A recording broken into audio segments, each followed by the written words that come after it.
the delay, I was held with the other class. No problem. Okay. Badram karnebihi shunyama devaha badram pashyema akshabihi rejatraha sthirairangair tushtuam sastanubihi vyashema devahitan yadayuhu swastinah indro vridrashravaha swastinah pusha vishwavedaha swastinah tarksho arishtanevihi swastino bruhaspatir dadatu yo antah pravishya mama vacha imam prashuptam sanjeevayati akhila shakti daraswadamna हस्तचरणश्रवणत्वगादीन् प्राणान् नमो भगवते पुरुषाय तुभ्यं लसतु श्रीमदानन्दतीर्थेन्दुर्नो हृदम्बरे यद्वचश्चन्द्रिका स्वान्तसन्तापं विनिकृन्तति पदवाक्यप्रमाणज्ञान् प्रणम्य शिरसा गुरून् व्याकरिष्ये यथाभूतं विष्णुतत्त्वविनिर्णयम् देवं नारायणं नत्वा सर्वदोषविवर्जितं परिपूर्णं गुरुंश्चान् गीतार्थं वक्ष्यामि लेशतः.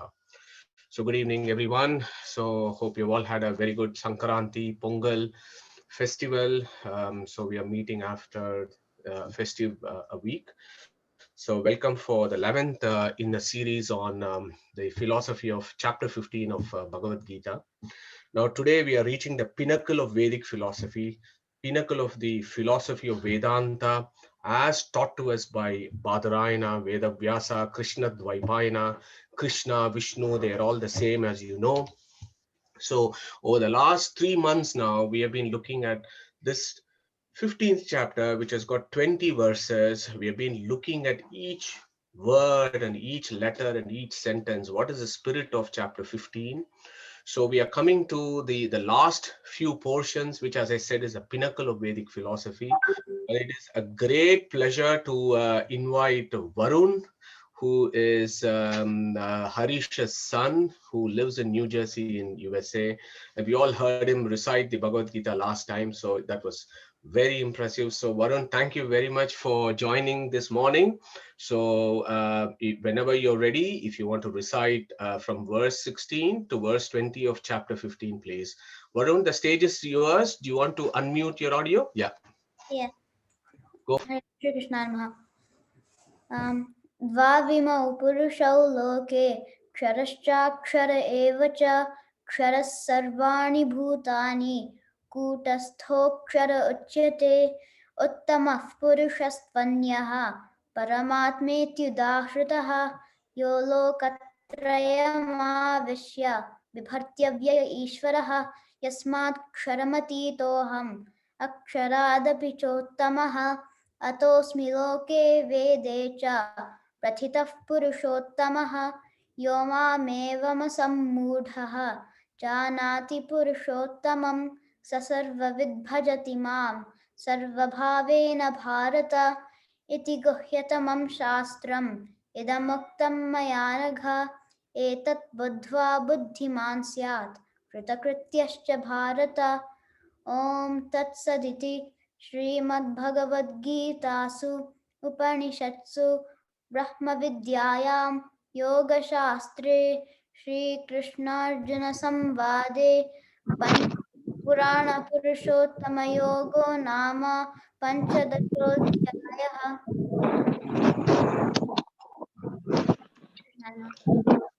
Varun, fantastic. Thank you very much. Very well done indeed. You made your parents very proud for reciting it so clearly and without any disturbance, without any interruptions. You recited it extremely well. So thank you very much, Varun. So we move on to the class for today. So now, last time I told you that the last 5 verses of chapter 15 is essentially the essence of Vedanta or Vedic philosophy. And one of the reasons that I told you why that is the case is this is Vedavyasa's philosophy. This is Vedavyasa's mata.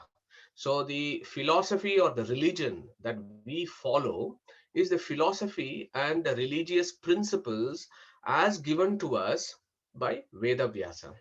So when Vyasatirtha says Srimad Madhvamate Hari Parataraha Satyam Jagat Tattvato Vedaha Jiva Ganaha Harer Anucharaha Nichocha Bhavam Gataha Muktihi Neija Sukha Anubhutihi Amala Bhaktishta Tat Sadhanam Yakshadi Tritayam Pramanam Akila Amnayaika Vedyo Harihi.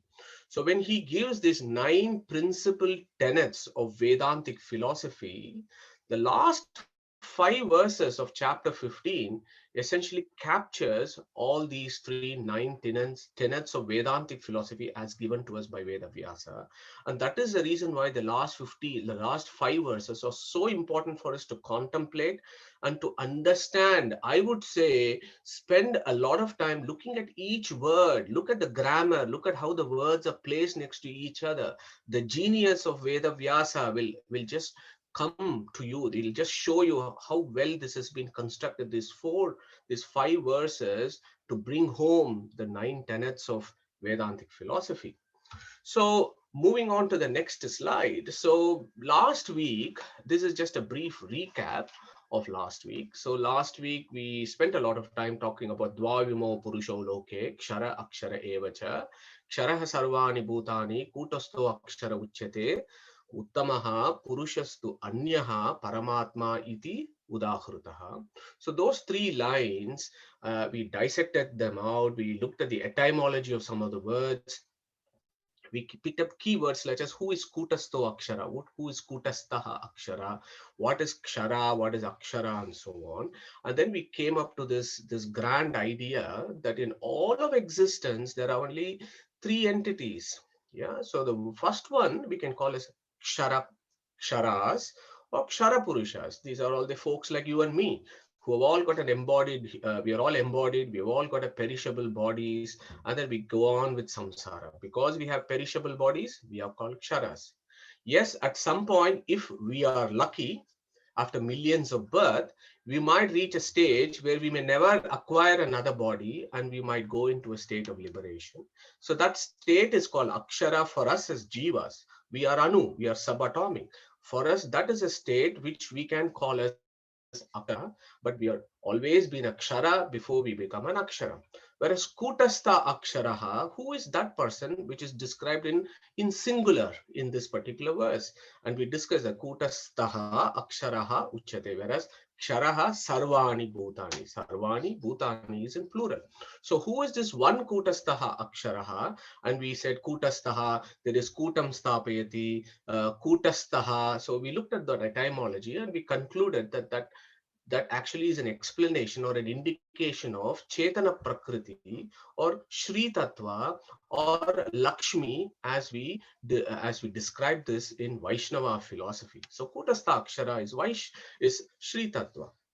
Then the question is, who is this primary Akshara? So who is the most important or the prominent or the highest Akshara that Vedas talk about? There are so many places in the Upanishads where the supreme Brahman himself is called as Akshara.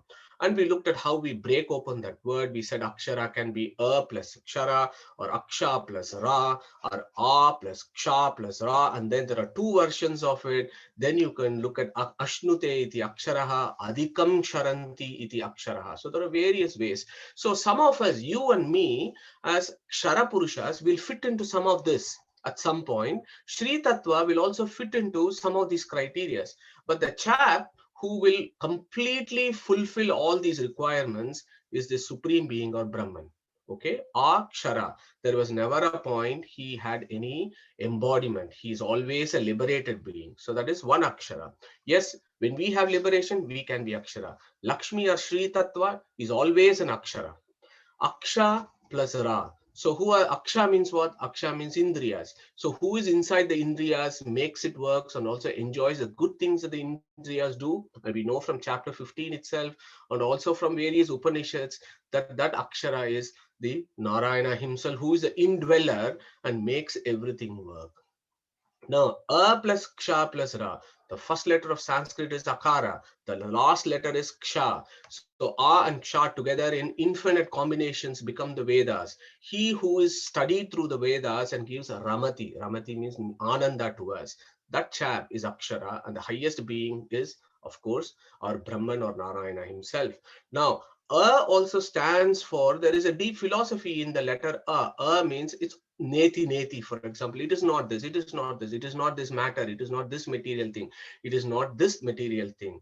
So that is one indication of and it also indicates nirdosha. Nirdosha means somebody who doesn't have any blemishes or defects. Yeah. Ksha opens up into kshiti and ksha. Kshiti means sthiti. Sthiti means he who protects or looks after the universe.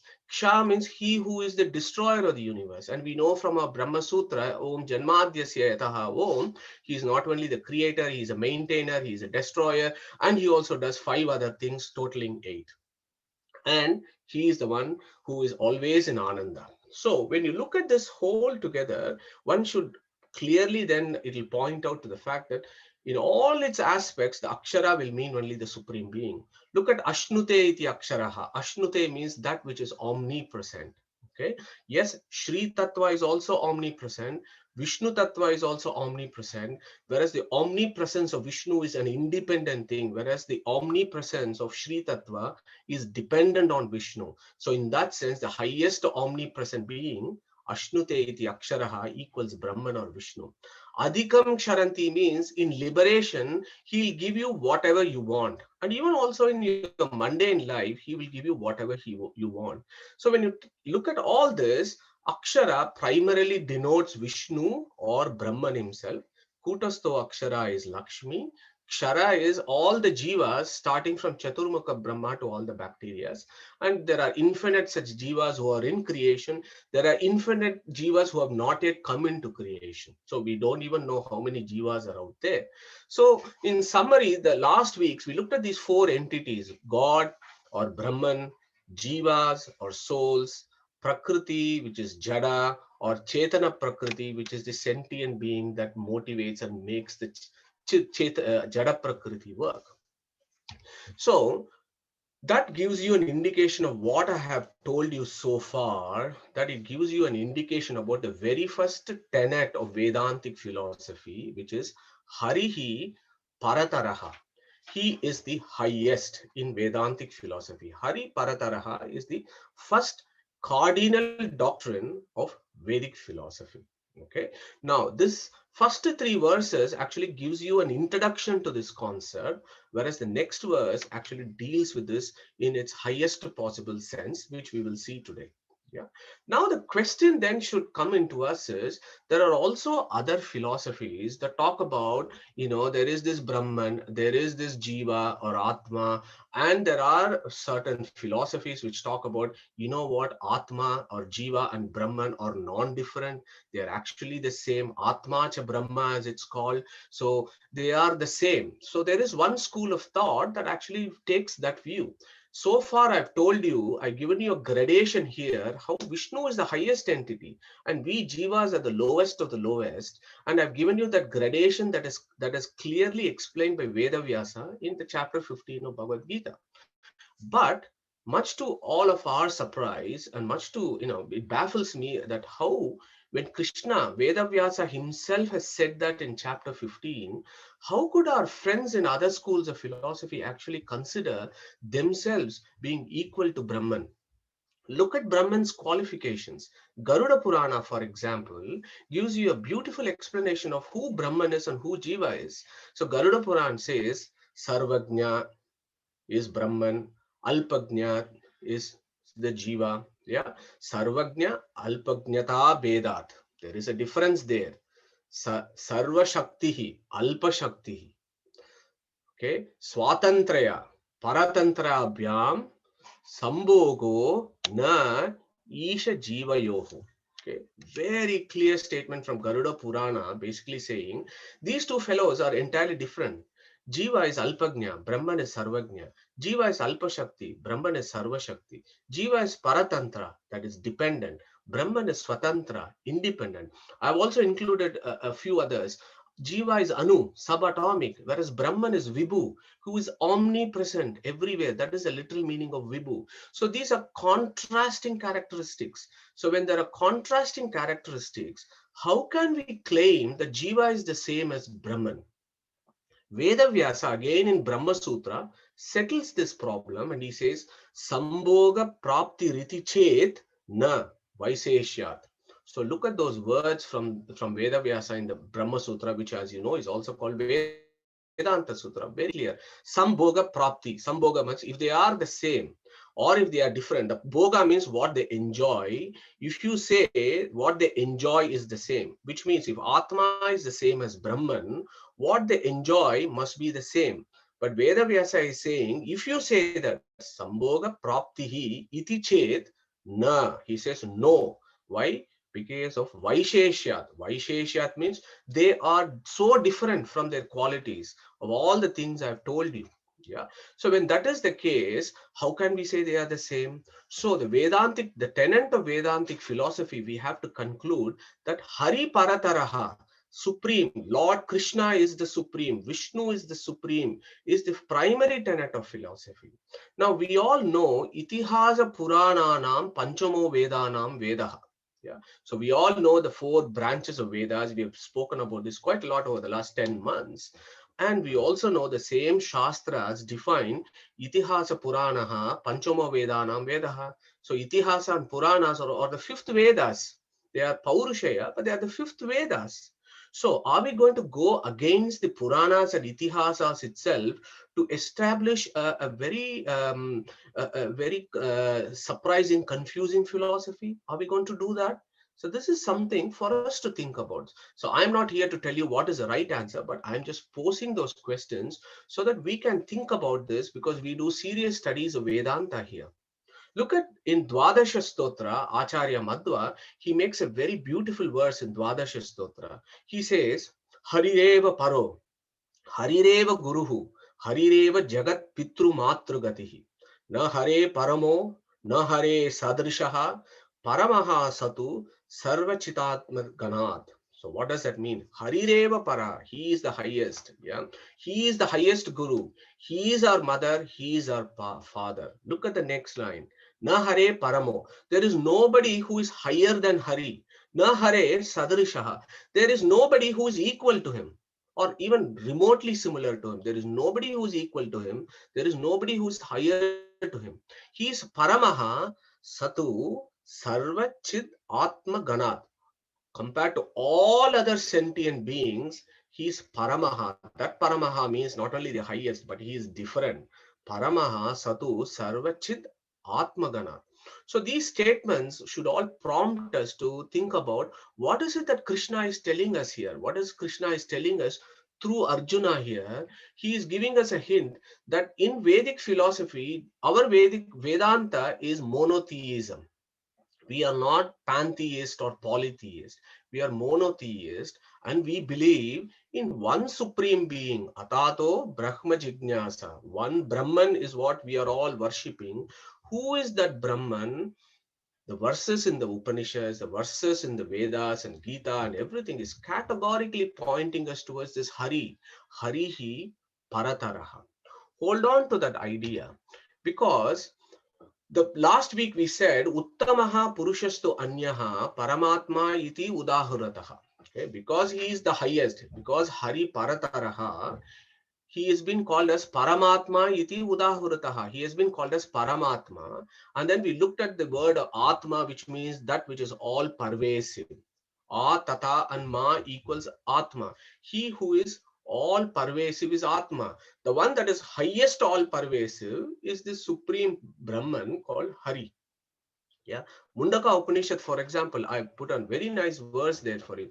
Tam eva ekam janata atmanam anya vacho vimunjata amrutasya isha setuhu. Beautiful verses from Mundaka, which clearly says, leave everything, just focus on this one guy, because he is the chap who is that bridge who will take you across this ocean called samsara and take you on to the other side, which is the state of liberation.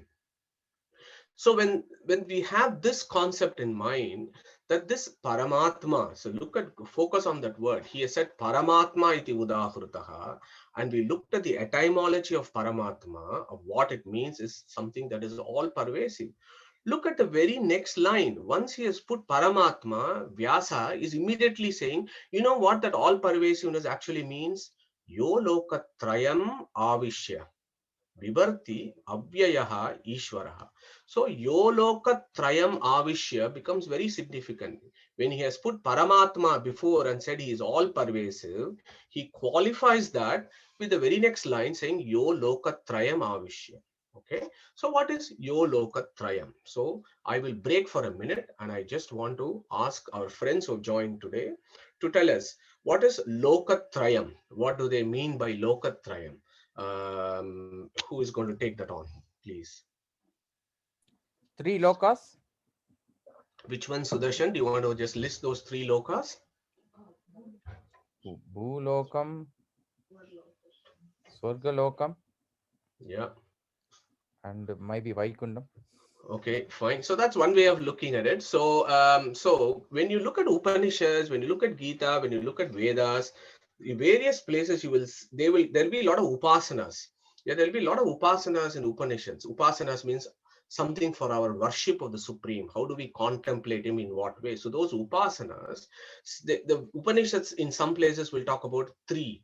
In some places it will talk about 7, and in some places it talks about 14. So there are 3 lokas, 7 lokas, or 14 lokas. So there could be a confusion here. What is the right answer? Are there only 3 lokas or 14 lokas? Now I want to remind you, in this picture that I have before in the top, where our Chaturmukha Brahma is sitting on this lotus, right? The lotus petal that we have discussed before, that lotus petal has 14 petals. There are 14 petal lotus on which our Chaturmukha Brahma is sitting. So what does that 14 petals in that lotus signifies? It signifies 14 lokas as defined in the Vedas. So it starts with the 3 lokas, and you can interpret this in various ways as we will discuss in the next few minutes. So as Sudarshan mentioned, Loka Trayam. Trayam means 3, Loka means the whole universe. In this particular verse, Vyasa classifies them into 3. Bhuloka, Bhuvarloka, and Suvarloka. Okay, so the place where we are here, the place in between, and the heavenly place. Okay, so Bhur Bhuva Swaha. Yeah, and you all know when you do your Gayatris, you do your Bhur Om Bhur Bhuva Swaha, and there are so many meanings for Bhur Bhuva Swaha. But one meaning there is that omnipresent being who has pervaded all the 3 lokas, which is Bhuloka, Bhuvarloka, and Suvarloka. So that is literally what Yo Lokatrayam. Lokatrayam means 3. Avishya means something that has entered in or pervaded the 3 lokas. So Yo Lokatrayam Avishya. Now, as I said before, there are many places in the Upanishads where 7. They'll talk about 7. So when the Upanishads talk about 7, what it means is Bhuloka, Bhuvarloka, and Suvarloka, and add a 4 more that are on top of Suvarloka: Janaloka, Tapaloka, Maharloka, and Satyaloka.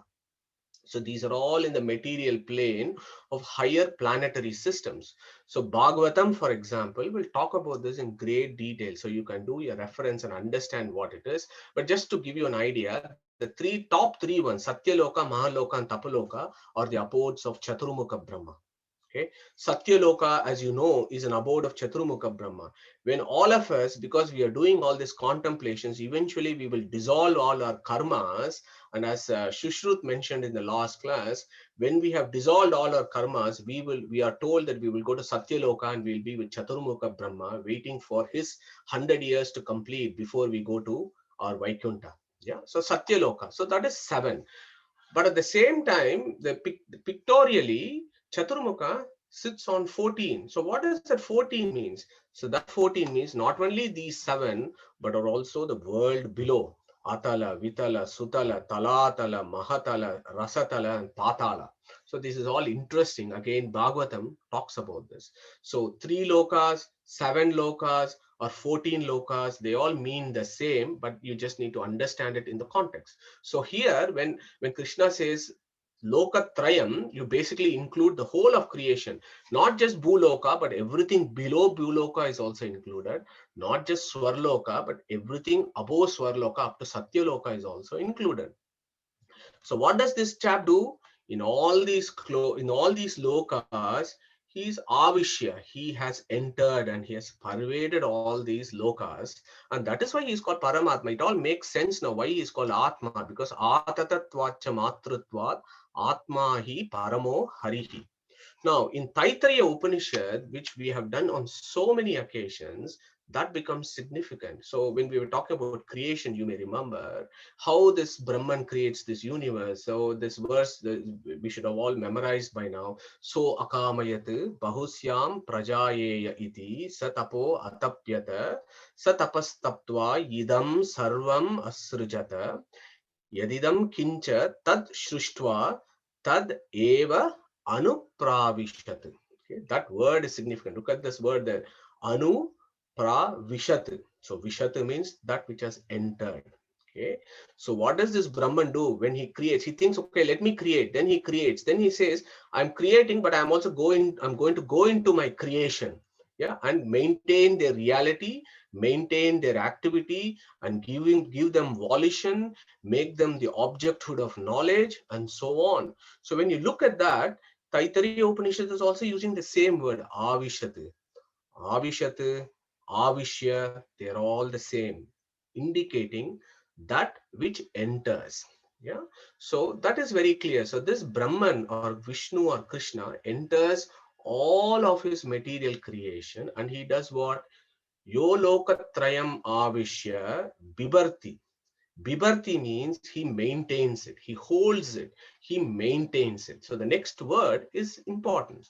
So Yoloka Trayam Avishya Bibarti. Look at our Taittiriya Upanishad, and we have all discussed this before. Gita is a summary of Upanishads, so they need to be studied together.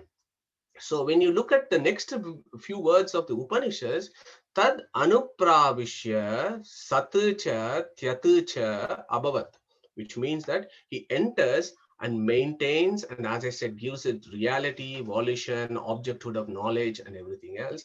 And that essentially is the meaning for Bibarti. Yeah. So Yolokatrayam Avishya Bibarti. So that is the quality of this Paramatma. That is, he is called as Paramatma not just because he is higher than Kutasto Aksharaha. He is called as Paramatma because he has pervaded all his creation and he looks after them. Yeah. So next is the interesting question here. So this guy is entered and is looking after the universe. Now again, we have done this before, but this verse is important for us to recollect this point. And I've told you empty number of times that the creation of a pot by a potter is slightly different to the creation of the universe by Brahman. Potter creates the pot and the pot is outside him. Yeah. Whereas creation of the universe is God not only creates the universe using the Mula Prakriti, but he actually pervades and enters it.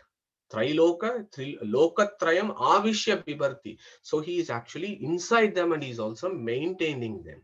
So that is again is what Janmadhyasya talks about. Look at Taittiriya Upanishad, again talks about Yato va imani bhutani jayante, yena jatani jivanti, yat prayanti, abhisamvishanti, tad vijijnasasva, tad brahmeti. Defines who this Brahman is. And there it gives you four qualities of Brahman here. Jayante, creation. Yena jatani jivanti, maintains. Yet prayanti, destroys. Abhisamvishanti, abhisamvisha means moksha. It also gives moksha. So yet prayanti is it dissolves. Yeah. So hold on to that thought because that is going to be the next slide, which is interesting. Now, when this whole pervasive nature of the Supreme, and then we have also done this before, one of the key principles of Vedic philosophy is if somebody asks us, what is the essence of your Vedic philosophy or religion? You should say, we believe in one supreme sentient being that has pervaded all of creation. So that is our primary definition of God. That is our God. So that is what aham and ahaha is. So we have done the etymology of the word aham a few weeks or months ago. Aham, we said aham comes from the etymology aheyatvat aham nama. That means that which is undiscardable is aham. So what is undiscardable? So Jiva, we are aham because inside us is this aham, the supreme being who is undiscardable. We just cannot get rid of him. He is always there. That is why he is called Aham. That denotes the Antaryami. He is our Antaryamin. It's that Antaryamin which is Aham. So that is inside us. But what about outside? So the Vedas and the Upanishads define and give that entity Ahaha. Okay, so watch out for these words. Aham is Antaryamin, whereas Ahaha is the same sentient principle that is outside you and pervaded everywhere. So Aham and Ahaha denote the same person. Look at Narayana Shukta in Yajurveda. Yeah? Antar Bahishta Tat Sarvam Vyapya Narayanaha Stitaha. This is the definition of Narayana. Who is this Narayana? Means Antar Bahishta Tat Sarvam Vyapya. Vyapya means he is pervaded. Tat Sarvam everywhere. Antaha means inside you. Bahishta means outside you. So Aham and Ahaha is the same as Narayanaha, which is the same as what Narayana Shukta defines. Antar Bahishta Tat Sarvam Vyapya Narayanaha Stitaha. So we build on this plot. So Purusha equals Narayana equals Vishnu. All this is only to talk about who this Paramatma is and how he is Lokatrayam Avishya. Look at your Purusha Shukta, the very first line, and we have done Purusha Shukta before. Sahasra Shirisha Purushaha, Sahasra Akshaha, Sahasra Path.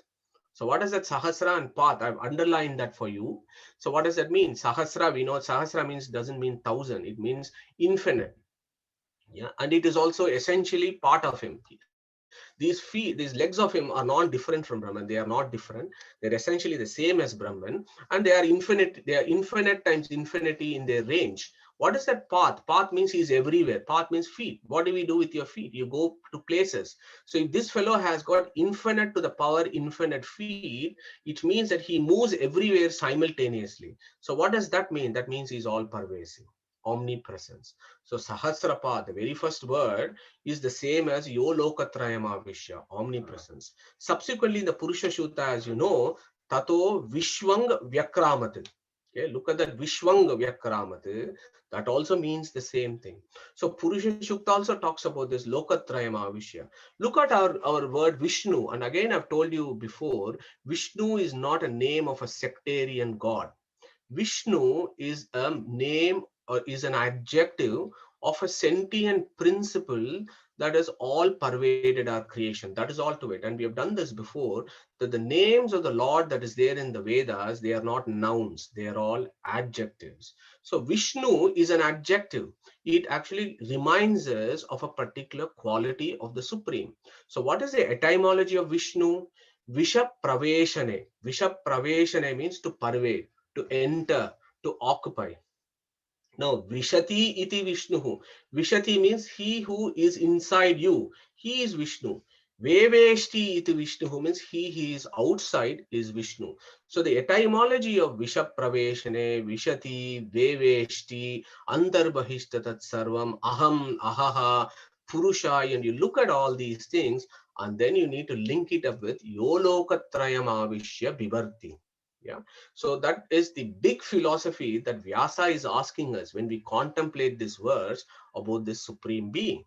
So now comes the interesting problem. So I said initially, I said Janmadhyasya Yataha, and I said not just Shrishti, Sthiti, Pralaya, but also Shrishti, Sthiti, Pralaya, Nigamana, Jnana, Ajnana, Bandha, Moksha. So there are eightfold dispensations of the cosmos of sentient and non-sentient beings that Brahman does.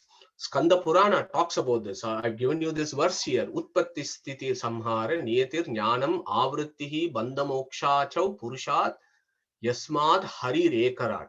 Okay, tells you that. So now the question that comes is, if this guy has pervaded all his creation, what will happen when the universe is destroyed? So in Pralaya, what happens? So let us take an example. So there is a house, there is a chap who has built a house, and then he is living in that house. He is sleeping, and one fine day the house catches fire. He is not aware that the house is on fire, and he is inside the house. So not only the house gets destroyed, but also the person who is inside the house also gets destroyed. Yeah. So if you use that logic, Then the question that will arise is, if he has pervaded his creation, and during pralaya, if the creation is destroyed, does he also get destroyed? Immediately, our Vyasa says, Avyayaha, yeah, yo loka trayam avishya bibarti. He maintains pervading everything, but he is indestructible. Yeah, Avyayaha, Avyayaha. So Vyaya means something that is lost. Avyaya means something that is not lost. That means that is indestructible and it is always there. Okay. So because why is he Avyayaha? Then the question comes, yes, he has pervaded his creation. Yes, he is indestructible. But the question is, why is he indestructible? And Vyasa immediately puts the next word, Ishwaraha. Because he is Ishwaraha, he is Avyaya, and therefore he is pervaded all his creation. So we need to consider this Ishwaraha very carefully, what Ishwaraha actually means in Vedic philosophy. Yeah. So Ishwaraha should give you an idea of the, last week we had the external speaker who was talking about Achintya Shakti. So it should give you an idea about that kind of concept about the supreme potency, the supreme omnipotence, the supreme Shakti of the supreme. So that is what this is saying. Vedas will give you various synonyms for it. It will say Achintya Shakti, Amanu Shakti, Aishwarya Shakti, Duranta Shakti, Vijay Shakti, Agatana, Nagatana Shakti, Ananta Shakti. So there are so many terms that are used in Vedas to describe this quality of the Supreme called Ishwaraha. Remember, names of the Supreme are not nouns. They describe an adjective or the quality of the Supreme. So Ishwaraha there describes the quality of the Supreme in the highest order. There are many Ishwarahas, but there can be the only one highest Ishwaraha. Who is that highest Ishwaraha? So Ishwaraha, the etymology of Ishwaraha is Ishebhyaha Varaha. Vara means para, means highest. Ishebhyaha means the one that who is most capable, who is most potent, who is the highest, most potent person. Okay. Now you don't have to go too far. You need to go ask that question. Is this Rudra, for example? We all worship Rudra and he is also called Ishwaraha. Okay. Now look at Vishnu Sahasranama. The 74th name of Vishnu is Ishwaraha in Vishnu Sahasranama. Look at Shankaracharya's Bhashya. Wherever Ishwaraha comes, wherever the word Ishwaraha comes, Shankaracharya will always qualify that Ishwaraha, Ishana Shilaha, Narayana iti artaha. Yeah. So Shankara also will accept Ishwaraha, the highest Ishwaraha is Narayana iti artaha. Vishnu Sahasranama also says Ishwaraha as the 74th name of Vishnu.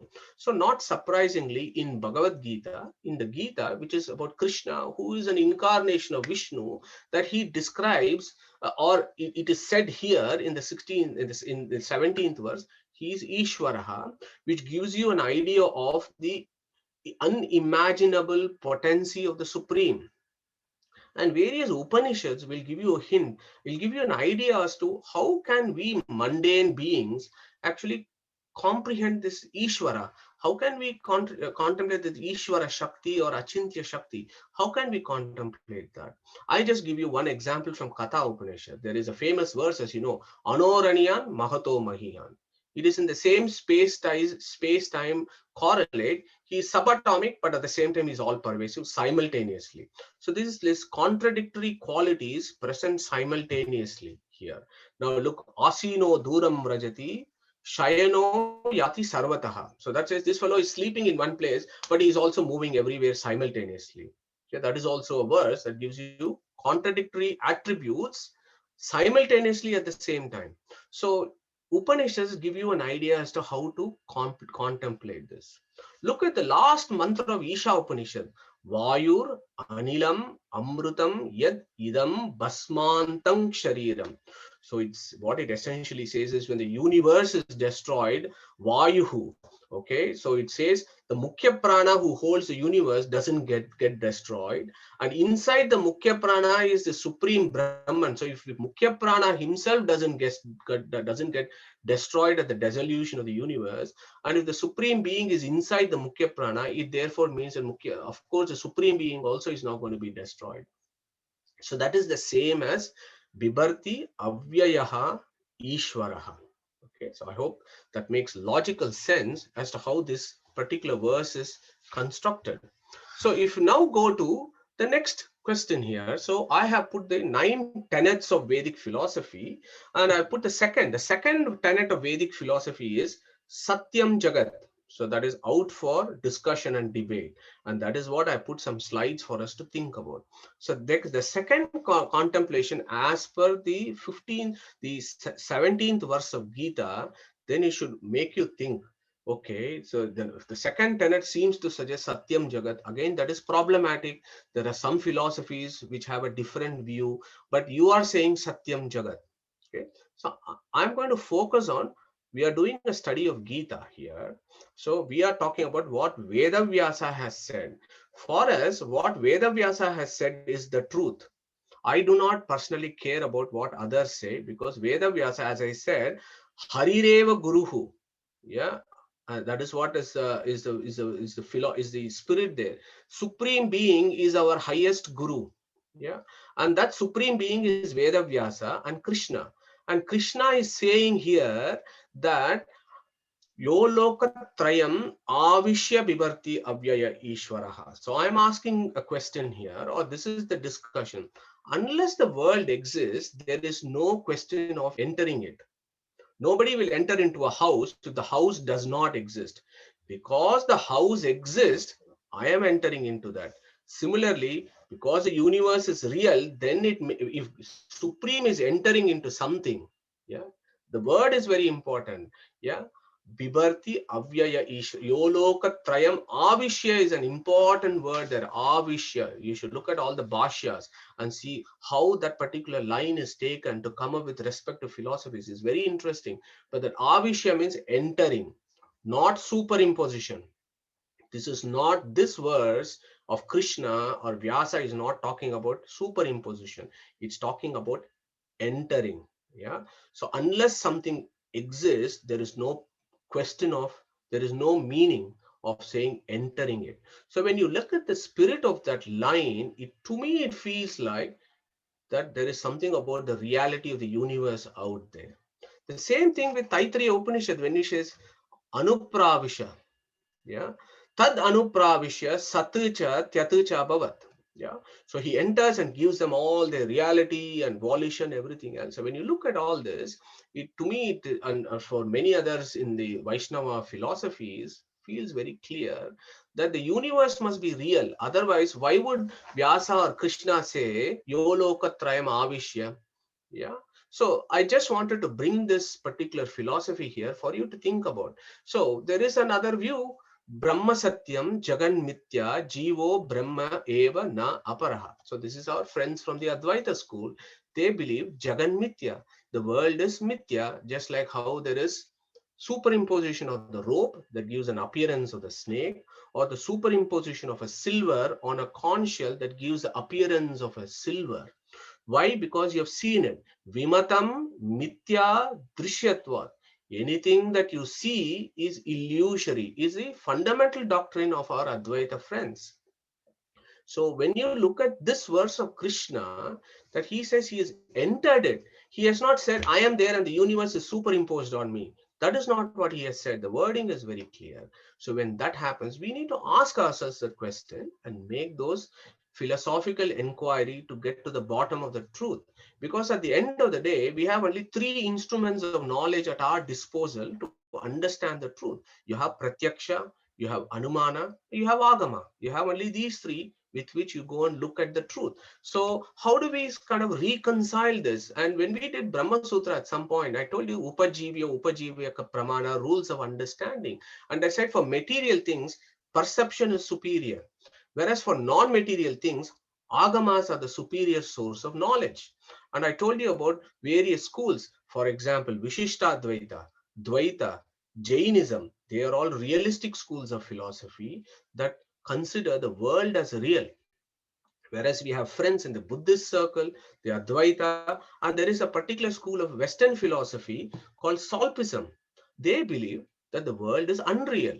The world is a mental construct. It can be illusory.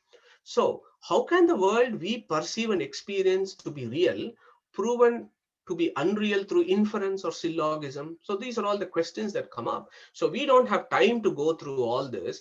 But when Krishna has said, Avishya, I want you to think about all this. So is Vimatam Mithya Drishyatvad really a valid position? We read the Vedas through perception. Does that mean if perception is all illusion, does that mean the knowledge I get from reading the Vedas or hearing the Vedas, is that unreal? I see this body of text in front of me. Is that unreal? Vedas themselves says God should be seen. Atma va are drashtavyaha. God should be seen, it says. But we have friends saying anything that you see is mithya. Does that mean God is mithya? We perceive human tragedy of COVID pandemic all around us, not just one or two. The whole earth, the whole of earth, 7 billion people, collective humanity going through suffering. Is that suffering illusory or mithya? Is that not real? So these are some of the questions that comes. Look at the Vedas themselves. Rig Veda makes a very profound statement. It says, Vishwam Satyam Bhagavanaha. Rig Veda says Vishwam Satyam. Go to Shvetashvatara Upanishad. That says Kavir Manishihi Paribuhu Swayambhuhu. Next slide is important. Yata Tarta Arthan. Vedadat Shwashvatibhyaha Samibhyaha. It says this God creates the real universe. I don't want to go too far, but I just want to take you to the 16th chapter of Gita, 8th verse. Look at what Krishna himself has said. He said, those, he talks about Asuri Sampad and in that particular chapter, in the 8th verse, he says, those people who have Asuri Sampad, what they talk about the world? Asatyam, Apratishtam, Te Jagat Ahur Anishwaram, Aparaspara Sambhutam, Kim Anyat Kamahetukam. These are strong words from Vyasa Krishna himself. Those people with Asuri Sampad, they talk about Asatyam Apratishtam. Look at those words. So when you look at this, to me, I feel I want to go back and question all this philosophy. World is not mithya. It is as real as it can be, except that we all have a different levels of reality, but it is reality nevertheless. Vedavyasa, again in Brahma Sutra, settles this for us. There is a particular adhikaranam called Asad Adhikaranam, where he talks about Asat, he talks about Sadasat Vilakshana, he talks about Mithya, he talks about Sunyavada and everything else. Look at that particular Adhikaranam. I put it for your reference. It makes profound philosophical reading. So when you look at that, I think it's perfectly reasonable to question those friends of us who think this world is Mithya. Look at the COVID pandemic and the human suffering. How can you say this is Mithya? This should open up our eyes. Mandukya Upanishad says, look, Swapnamaya tu rupeti srushtir vikalpitaha. We have done this before about creation. Mandukya Upanishad is actually, it's actually saying vikalpita. These people who think this world is a swapnamaya, this is an illusion like a dream, they are imagining themselves. Srushtireva vikalpitaha. So when we take all this perception, our own perception of experience, when we look at all the agamas around us, it should clearly then prompt us to the direction as to where Krishna is actually taking us when he says, Yo lokatrayam avishya bibharti. Unless the world is real, there is no question of him actually avishya or entering it. So I want you to think about that concept. So moving on to the next slide. So now we are going to Madhu. Yes. I think sometimes, what about yesterday and day before? It's all gone, isn't it? I can't get back yesterday or last month. So that is like a mithya to me now. Yeah. So today is going to be like this tomorrow. So that is a way, like, they say mithya is like, I know, like nowadays we can do a video and then show that like that what was yesterday. But I'm just saying, like, yeah, that's true. If that is the spirit, that's fine. Mithya should not be confused with anitya. Okay, so there are two things. There is satya, there is mithya. There is nitya, there is anitya. Nitya means that which is always present. Anitya means it has got a particular time duration in which it is present. That is anitya. Anitya is not mithya. My grandfather, he is not there now. My father is not there now. that doesn't mean my father was Mithya and I was born. No, when my father was alive at that point of time, he was as real as me. So the issue there, Sudarshan, is it may be semantics, but in deep philosophy, Anitya has a reality to it. Nitya has got a reality to it. But to confuse Anitya with Mithya is where the problem is. And that is where the philosophical discourse is. So that is up for each one of us to see where that philosophy leads us. If we say anything that is Anitya is Mithya, only Nitya is Satya, that is a different type of philosophy for a different occasion. But I was just going to say, Anitya does not mean Mithya. Mithya means, in the classical definition, is Sadasad Vilakshana, which is the same as Asat when you go to deep philosophy. It is the same as Sat.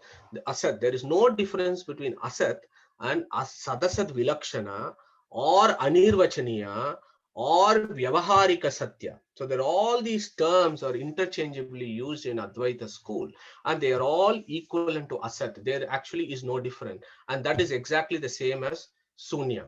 Yeah. Samruta Satyam of Buddhist Sunyavada philosophy is the same as Vyavaharika Satya of Advaita philosophy. So it is interesting to think about this. But anyway, thanks for bringing that up. So now to just go back and recalibrate ourselves as to where we are. So we've said Uttamaha Purushasthu Anvayaha Paramatma iti Udahurtaha Yo Lokatrayam Avisha Bibharti Avyaya Ishvaraha. So after he has said that in the 17th verse, what is Krishna saying in the next one? He is saying, who wants to recite the 18th verse? Can I get somebody to recite it, please? Any volunteers to recite it? Madhu? Go for it, Anita. यस्मात्क्षरमतीतोऽहम् अक्षरादपि चोत्तमः अतोऽस्मि लोके वेदे च प्रतितः पुरुषोत्तमः. Thank you very much, Neetaji. Yes, very, very, very well sung. So look at the 17th and the 18th verse. So when you look at the first line of 17, he has already said Uttamaha Purushasthu Anvaya Paramatma iti Udahurta. Why on earth he has to say again, qualify Yasmat Ksharam Atito Aham Aksharadapi cha Uttamaha. So he's saying the same thing. Yeah. Why? Can anybody here spot the similarities and the difference between these two sentences, the verse 17 and verse 18?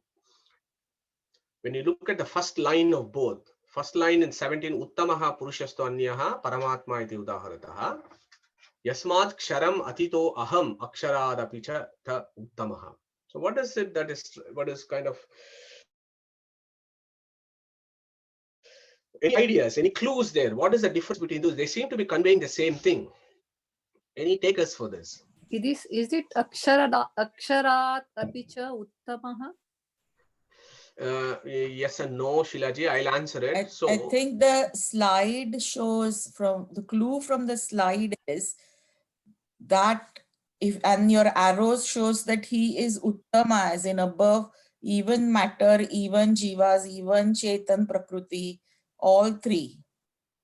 Yeah, so that is the same sense that is shown in the verse 16 and 17 as well. And in the 18 also it's saying some. So you feel that there is a lot of repetition here. So I think Deval, thanks for that. I think you're in the right direction. So what I wanted you to pick up there is the 17th verse is an indirect speech. Did you notice that? Uttamaha Purushasthu Anvayaha Paramatma iti Udahurta. Krishna is saying, so that fellow is called Paramatma. What has he said in 18? Aksharadapi cha uttamaha aham. Yeah, aksharadapi cha uttamaha aham. Yeah, yasmad ksharam atito aham. Aksharadapi cha uttamaha aham. So he has come to first. He's talking about himself. Previously it was third speech. Now it's first speech. He said, you know that one I said Paramatma? That is me. Yeah, Krishna is categorically saying that is me. So this is in first speech. The 17th one was in third speech, first person, sorry. That the 17th one was in third person, whereas the 18th verse is in first person. He's saying, I am that fellow, I am that Paramatma. I am Yasmad, because I am Avyayaha, because I am Ishwaraha. So that means Yasmad means for that reason, because of that. I am, what does he say? Yasmad Ksharam Atitaha. So I put it here. The first line there is Ksharam Atitaha Aham. And then he said Aksharad api cha uttamaha. So when you have a word like aham, when it comes in the middle of the sentence, there is a rule in Paninian grammar to use it both on the left and the right. So you could actually use Ksharam Atitaha Aham. Aksharadapi cha uttamaha aham. So it can go both ways. So when you look like that, it gets very important. So we know what akshara is and we know what kshara is. Deval and has very nicely told us what akshara is, and we have read about this quite a lot. But look, Krishna is using two words there, atitaha and uttamaha. Okay, they are not the same. Atitaha is different from uttamaha, and that is where the genius of our Vyasa is.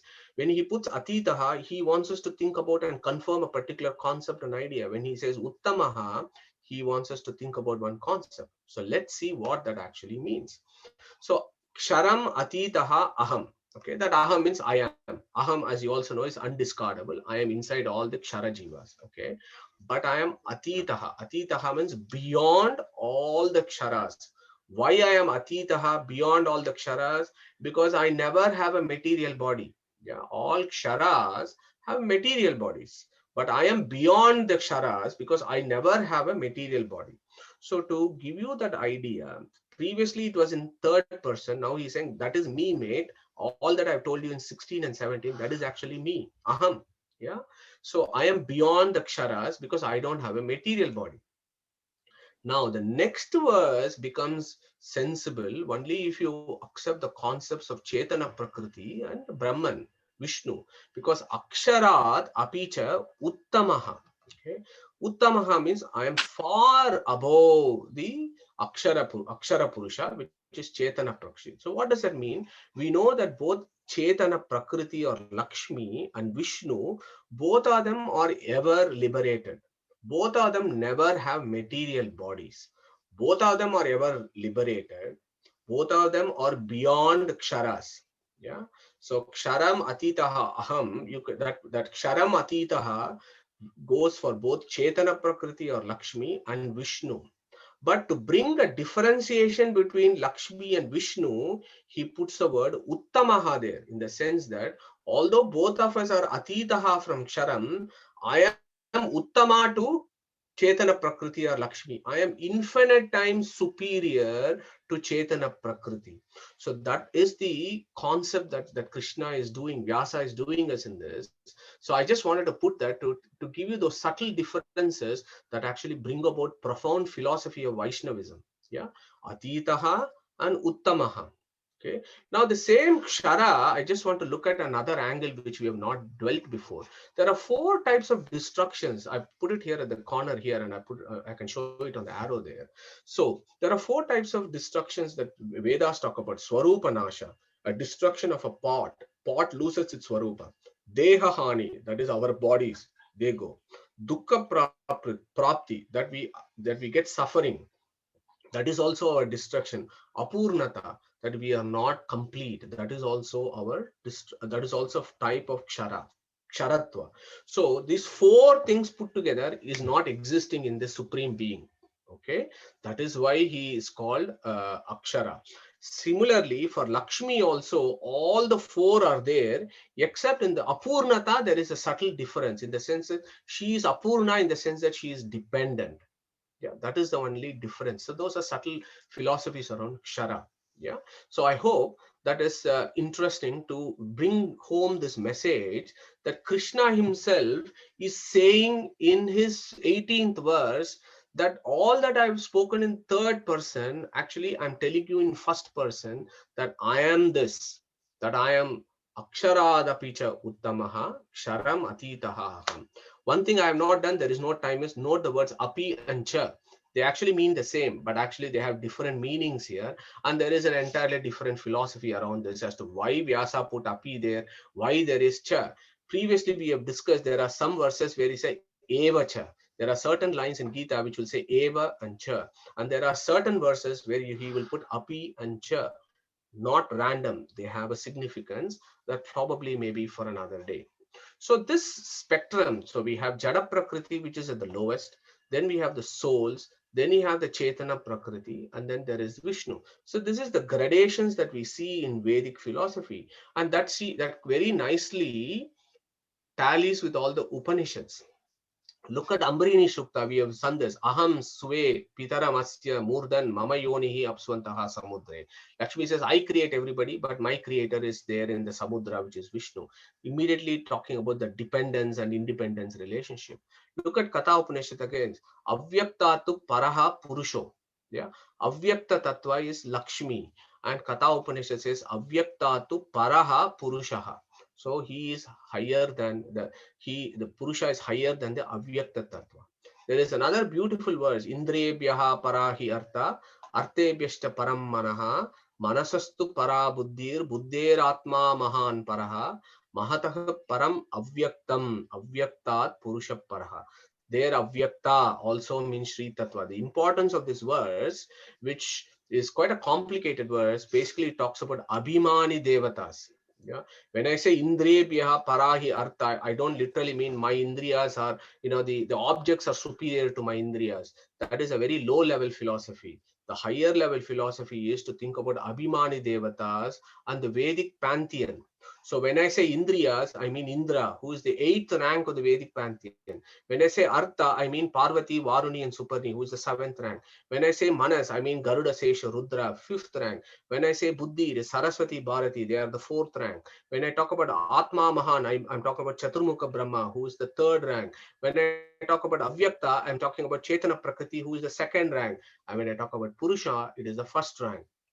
So when you look at the Adi Deva perception, Adi Deva interpretation of those Katha Upanishad verses, they clearly point out these gradations that the Upanishads are constantly talking about. The whole family of God, the Vedic pantheon, those are all the things that come in this particular verse when it talks about Atitaha and Uttamaha.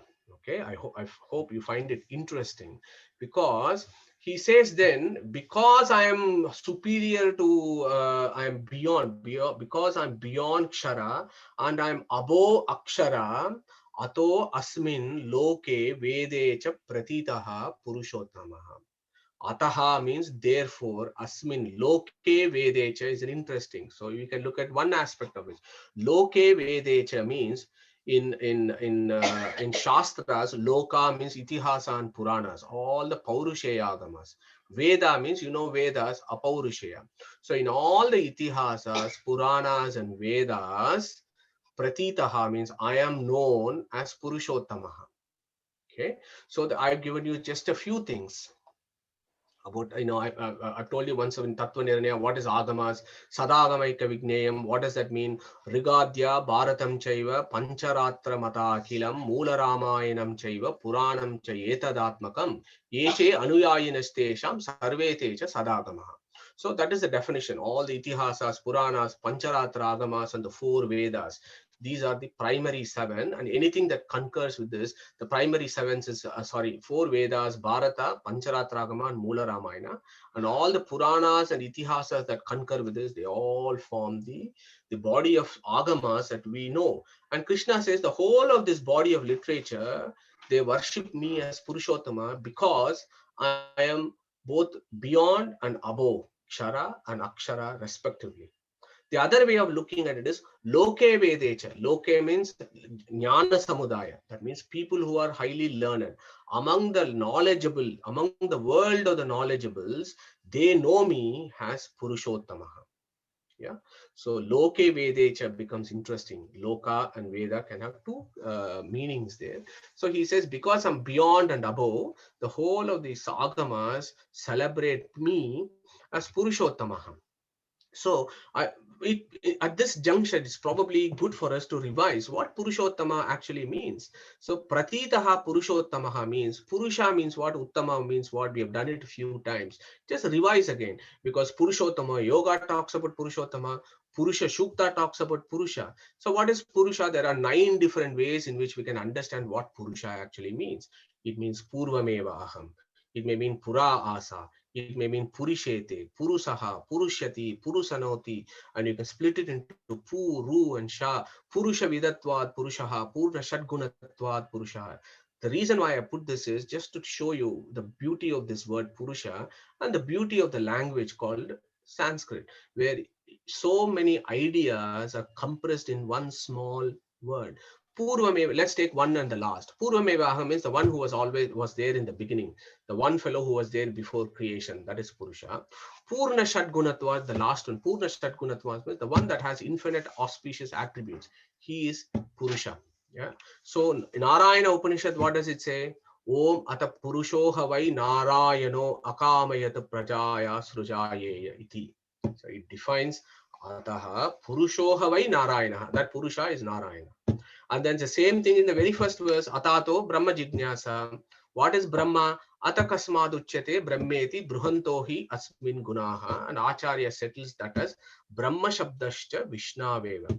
So Brahma, Vishnu, Narayana, Purusha, they are all the same. Yeah. Now here in this slide, I've got an interesting concept, which is very interesting when you think about it. The Trinity of Vedanta. Okay. So this Purushottama, who is at the highest, Kshara on the left, Kutasto Akshara on the right. These actually form the holy trinity of Vedanta. We all have other holy trinities in other religions, but this is the trinity of the Vedantas. And I feel the philosophies in other religions of the world in some way get their inspirations from what our Upanishads talk about and what our Gita talks about. Look at this trinity that we have. Purushottama, Kshara, and Kutasto Akshara, and I've kind of labeled them for you in a very symbolic way. So think about the trinity of Vedanta are these three, which is described in the 15th chapter. So now we are coming almost to the end of today's talk. So now what I have done is I've initially told you Hari Parataraha and I've said Satyam Jagat. Now I'm telling you Tattvato Bedaha. The other thing that you have to infer from what Krishna has said in this verse, he said Kshara, I am Atitaha of Kshara, I am Uttamaha of Aksharaha. That's all telling you there is a difference. It is Tattvato Bedaha. In all these entities, that there are differences. Yeah, there seems to be some differences. So differences is everywhere in the universe. He who thinks difference is unreal, good luck to him, because difference is everywhere. Not a single leaf of a tree is the same. They are all different. We as individuals are different. Our bodies are different. Our souls are different. What we write, what we see, what we perceive, the knowledge that we have, everything is different. Parama Upanishad actually gives a definition of this. And before I go into that, I just want to pick up some ideas from folks.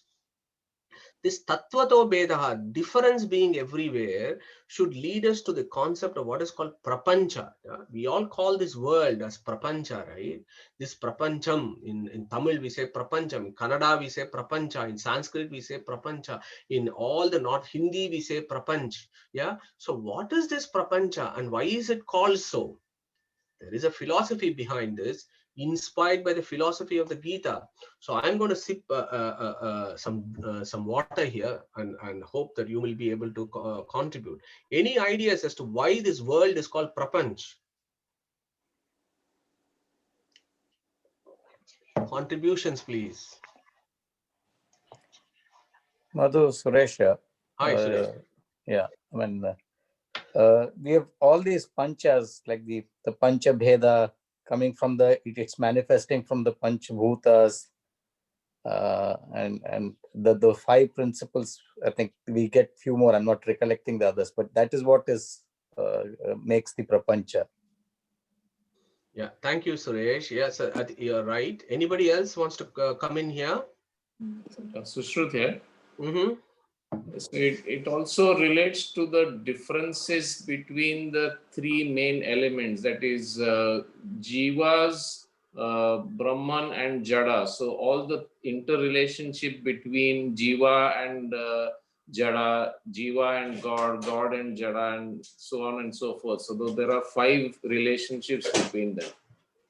Thank you, Shushot. Full marks to you. So, Tattva Nirnaya gives a definition. What is Prapancha? Look at the etymology. Pra and Pancha. Pra means what? Prakrishtaha. Prakrishta means very clear, very elaborate. Yeah. Prakrishtaha panchavido bedaha prapanchaha. Yeah. So because there are fivefold differences and very well made fivefold differences, this world is called prapancha.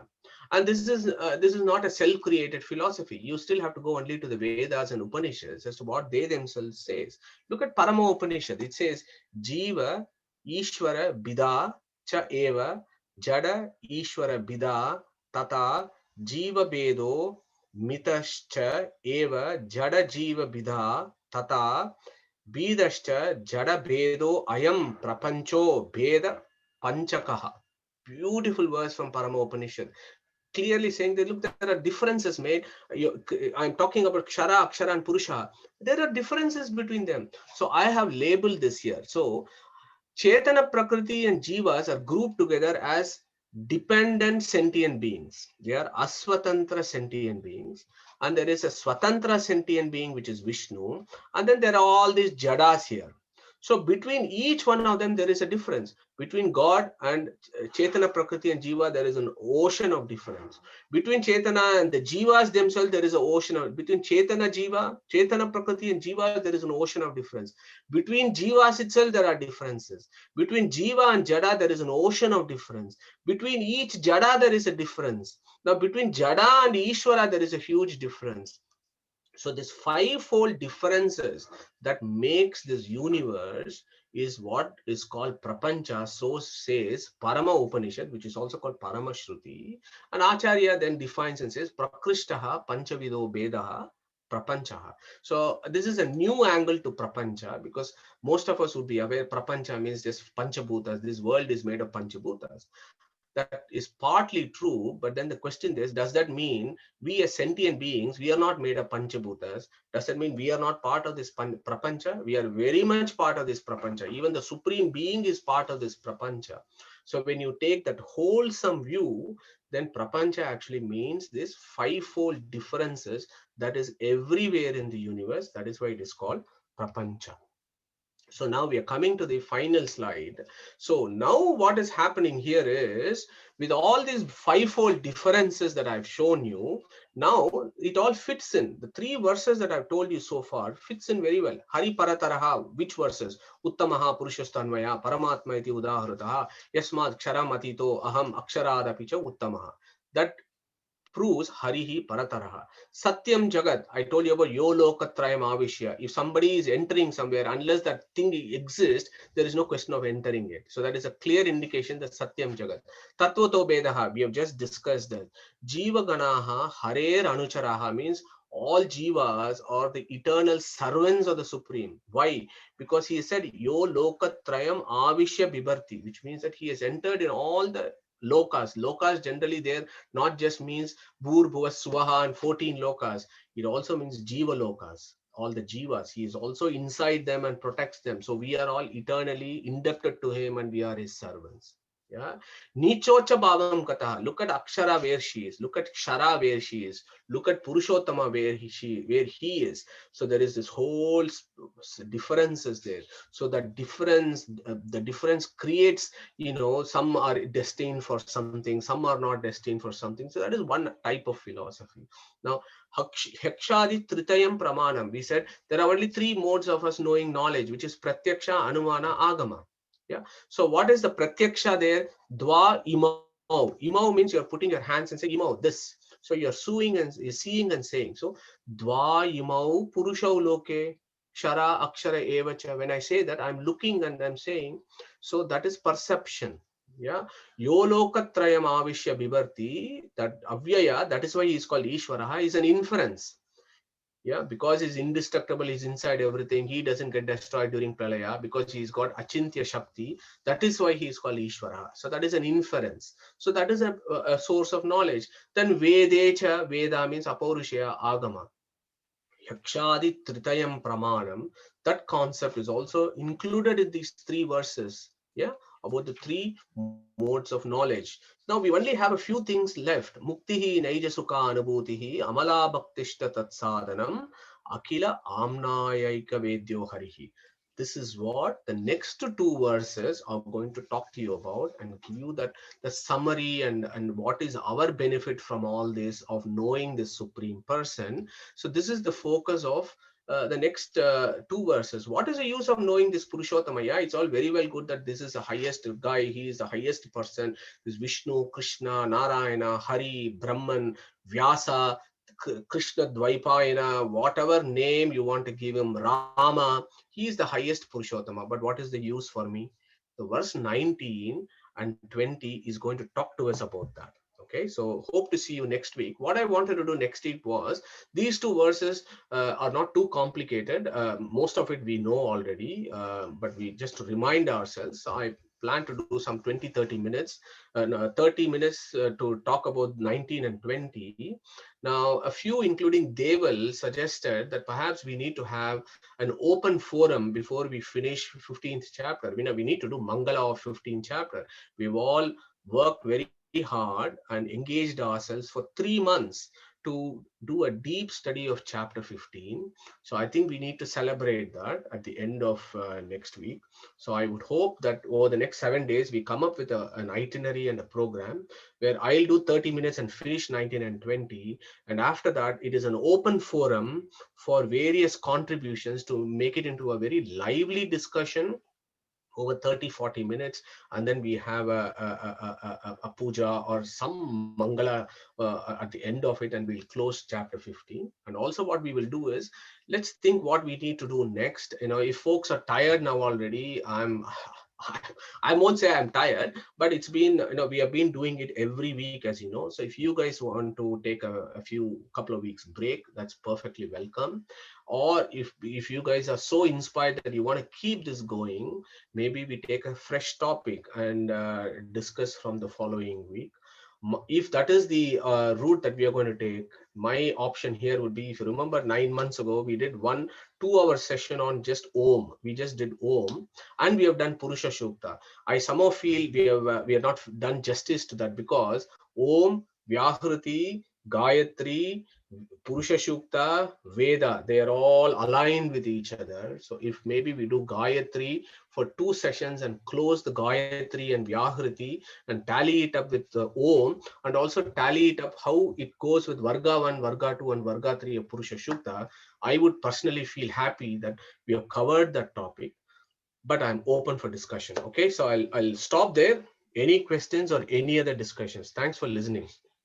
Hare Thank you, Krishna. Madhu. Yeah, thank you, Madhu. I think for next week, one suggestion is, what about a quiz? Something in that 40 minutes you're saying, like a free time. Yeah, Maybe. we got an expert in the audience already. Yeah. We have an expert couple already, so they can help inspire others to do it, unless they want to take it upon themselves. So I'll leave it. Yes. That will check all the whatever has been thought, whether people have sort of assimilated whatever he has taught in the past 2 months. So that is something, that's my suggestion. And for regarding the class, to continue, I think it's better to continue, because what happens is, if we give a gap, the flow will go, and also it will be difficult to get people again. Like, not that people are not interested, but once you have 1 week off or something, then what happens is, generally with other classes, it may be difficult for people to come back like that. So then people might think, But oh, is Madhu okay, Sudarshan? sorry.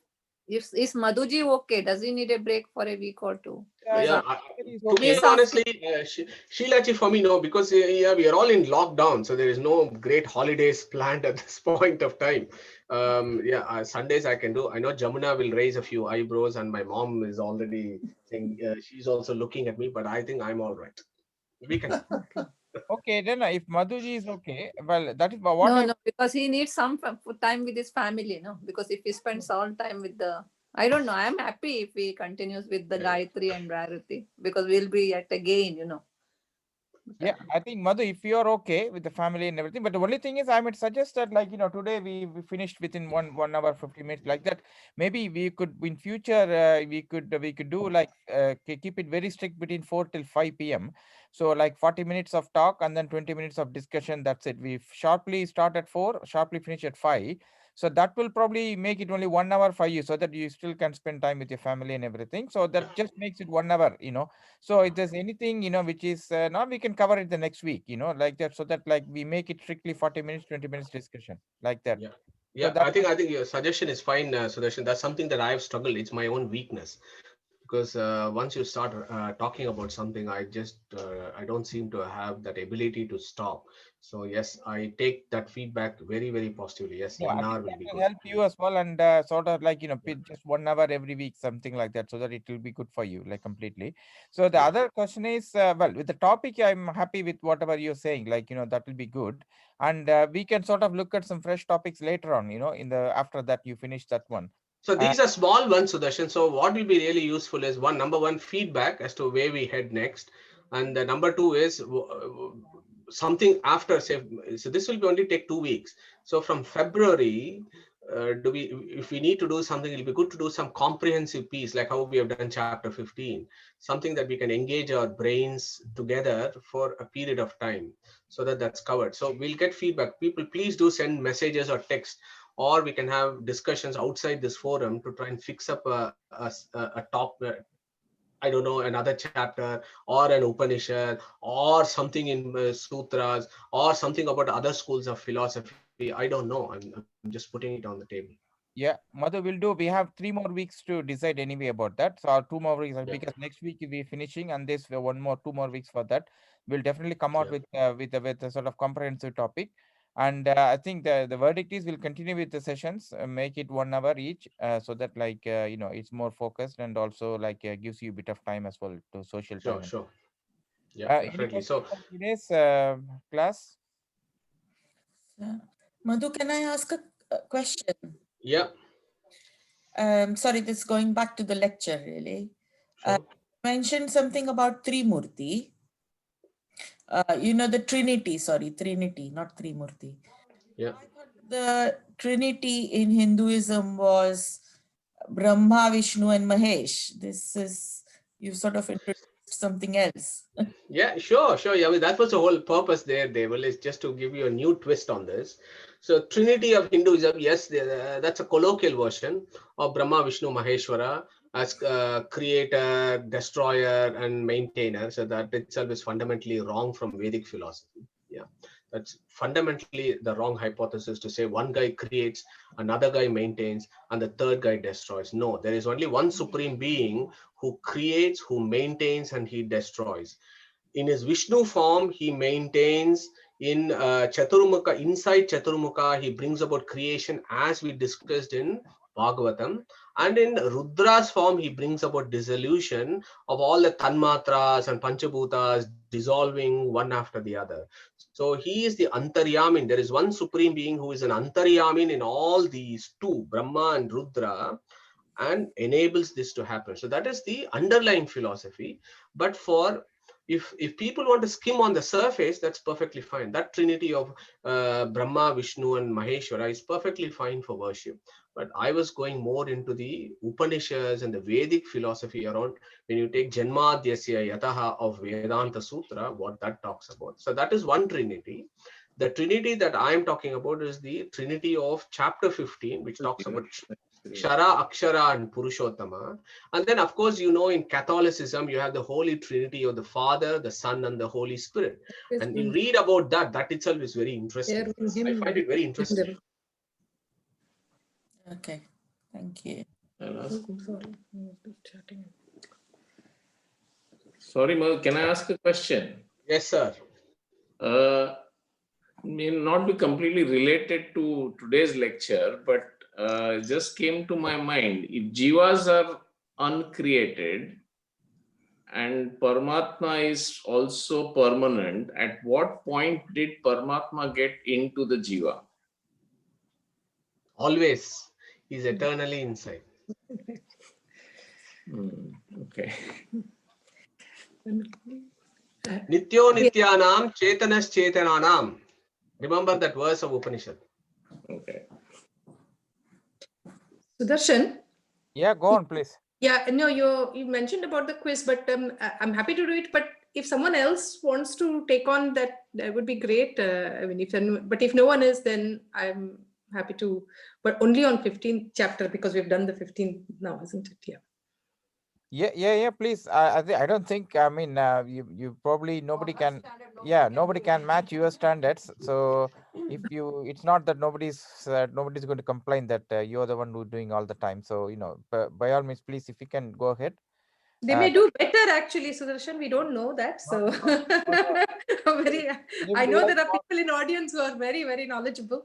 So can I suggest that you have a medley, you have a variety there.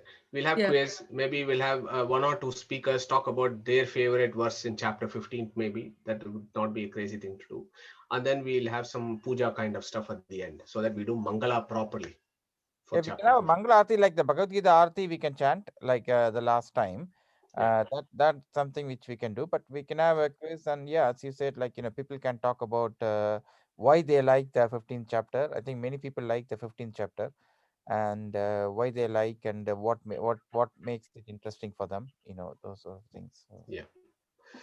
Okay. All right. I need to head off to grocery shopping, and I hope you all have a good evening, and we'll meet up next week. Harish, thank you very much. Varun was super. Thank you. Yeah, thank you. We give a big hand, please. Thank you.